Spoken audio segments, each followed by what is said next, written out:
मैं परमजीत सिंह पम्मा। जिस प्रकार त्रिपुरा के मुख्यमंत्री बिप्लब कुमार देव जी ने सिख समुदाय के ऊपर टिप्पणी की है, इसमें को लेकर सिख समुदाय में काफी रोष है। मैं पूछना चाहूंगा मुख्यमंत्री से, किस प्रकार आपने सिख समुदाय के ऊपर टिप्पणी की है? क्या आपको सिख समुदाय का इतिहास पता है?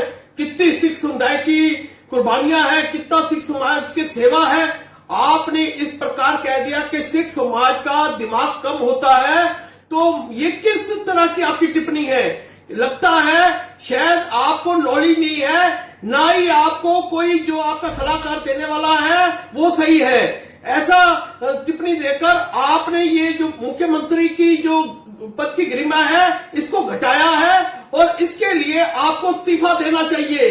अगर आप इस्तीफा नहीं देंगे तो हमारा नेशनल अकाली दल और सिख समुदाय मिलकर आपके विरोध प्रदर्शन करेगा।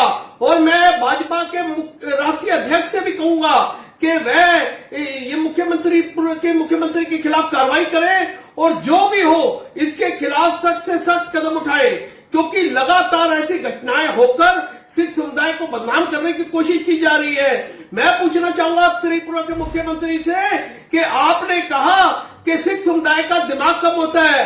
हाँ, सिख समुदाय का दिमाग कम होता है, क्योंकि सिख समुदाय हमेशा देश के प्रति अपना योगदान देता है। अगर एक बच्चा कुर्बान हो जाए तो दूसरा बच्चा तैयार करके फिर फौज में भेजता है और देश की रक्षा के लिए खड़ा करता है। कभी भी जरूरत है कि भी वो सेवा करता रहता है। कभी कोई दिक्कत आए देश के लिए, समाज के लिए वो हमेशा खड़ा होता है।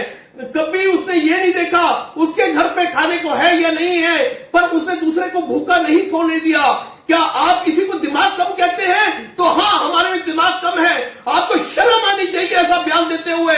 आप एक मुख्यमंत्री की गरिमा को कम करके ये साबित कर दिया है कि आपकी सोच क्या है सिख समाज के प्रति। आपसे अगर नहीं ये इस्तीफा दिया आपने तो हमारा ये आंदोलन जारी रहेगा, और हम बीजेपी से भी खासकर कहना चाहेंगे वो अपना पक्ष रखे कि इनके जो मुख्यमंत्री ने बयान दिया है ये बीजेपी के तौर पर दिया है या इनका पर्सनल बयान है। अगर इनका पर्सनल बयान है तो इनको मुख्यमंत्री पद से